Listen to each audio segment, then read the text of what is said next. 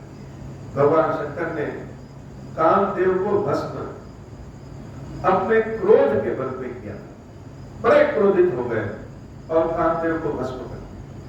और भगवान कृष्ण ने खेल खेल में बिना क्रोध किए कामदेव को अपने सामने नतमस्तक कर दिया।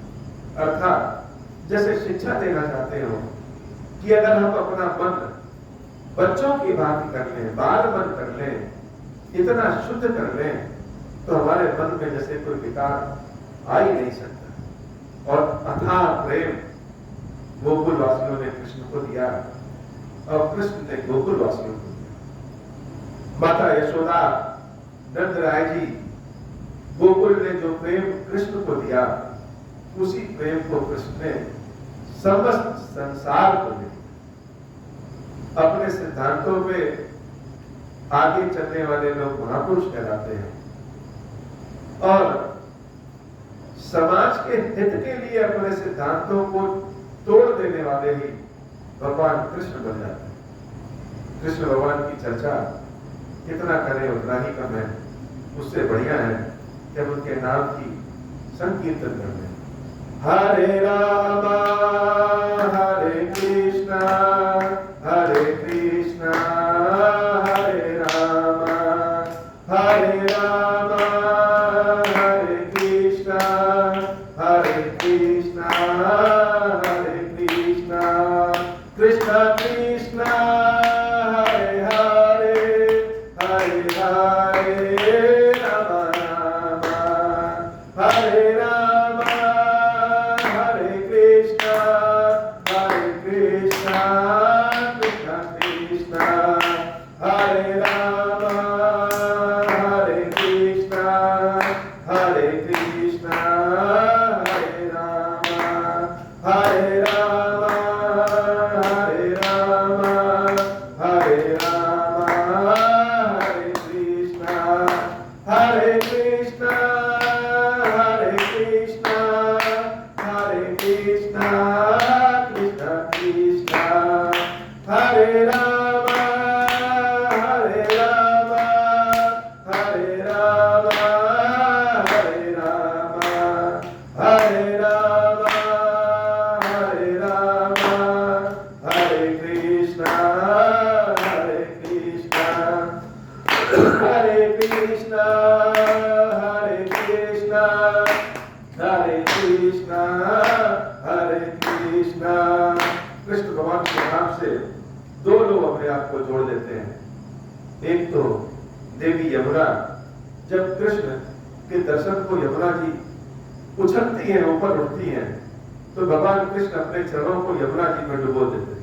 तब से यमुना का नाम हो गया कृष्णा, अर्थात कृष्ण के रंग में जो रंग जाए वही कृष्ण। और अगर कृष्ण भगवान की चर्चा करें और देवी राधा की चर्चा न करें तो शायद यह कृष्ण का अपमान। कृष्ण की आद्या शक्ति ही राधा है। एक बार खेल खेल में पार्वती जी ने इच्छा किया कि मैं चाहती हूं कि इस बार मैं पुरुष बन जाऊं और आप स्त्री बन गए, और प्रेम के परीक्षा को पहचानिए। तब स्वयं पार्वती मैया कृष्ण की शक्ति बन गई, कृष्ण बन गए। हम लोग जब दुर्गा मैया की स्तुति पढ़ते हैं तो उसमें पढ़ते भी हैं, तुम ही रामा तुम ही कृष्णा, और भगवान शंकर ही राधा बनकर गया।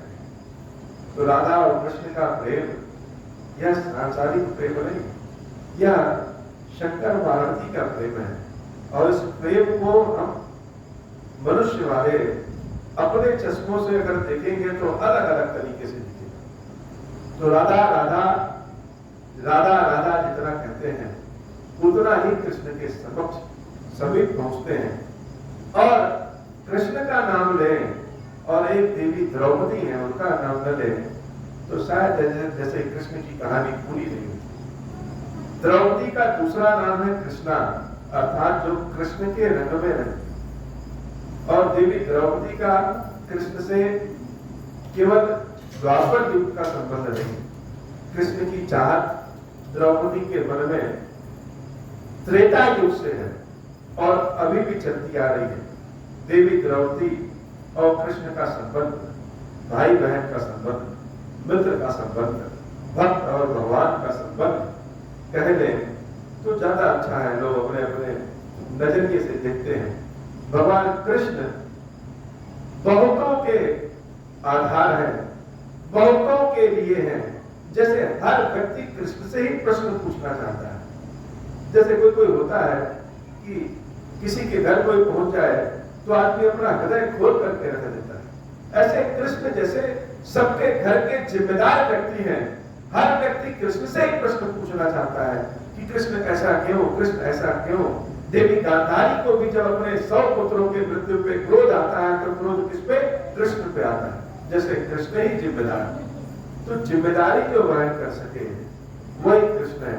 और भगवान कृष्ण के बारे में जितना कहें उतना कम है। बोलिए भगवान श्री कृष्ण भगवान की जय हो। आज का संकीर्तन बाबा इब्राहिम श्री खीरेश्वर महादेव जी की श्री विद्या की हम सब के ऊपर बाबा कृपा करें। अब हो प्रसन्न प्रभु मो पर नाथ दीन परमेऊ, निज पद भक्ति देहु प्रभु बोली दूसर बर देहु। तब माया वश जीवन संतत बिरहि पुराना, हम पर क्रोध न करिय प्रभु कृपा सिंधु भगवान। शंकर दीन दयाला अब हम पर हो कृपाला, साप अनुग्रह जहि विधि नाथ तो रही तारा। दीन दयाल विरुद्ध संभारी हरहु नाथ मम संकट मारी। जय विधि होई नाथ हित राखन बेरी, जानी दास मैं धुआ राम राज बैठे त्रैलोका। हर्षित भर गए सब सुखा, जे सकाम नर सुनहि जगाव। सुख संपत्ति नाना विधि पावहि, जो इच्छा करि मन माहि। हरि प्रसाद कछु दुर्लभ नाहि, मंगल भवन अमंगल हारी। प्रमाण सहित देव पुराण बोले श्री गिरीश्वर महादेव गिरीश्वरी मैया की जय हो। गिरीश्वर हे भगवान शंकर, आप ऋण पातक दुर्भाग्य और दरिद्रता की निवृत्ति के लिए तथा संपूर्ण पापों का नाश करने के लिए मुझ पर प्रसन्न होइए। मैं दुख और शोक की आग में जल रहा हूँ, संसार भय से पीड़ित हूँ, अनेक प्रकार के रोगों से व्याकुल और दीन हूँ। गिरीश्वर मेरी रक्षा कीजिए। देव देवेश्वर सबको निर्भय कर देने वाले महादेव जी, आप यहाँ पधारिए और मेरी की हुई इस पूजा को पार्वती जी के साथ ग्रहण कीजिए। मेरा मंगल करिए महादेव। शंभो ओम श्री राम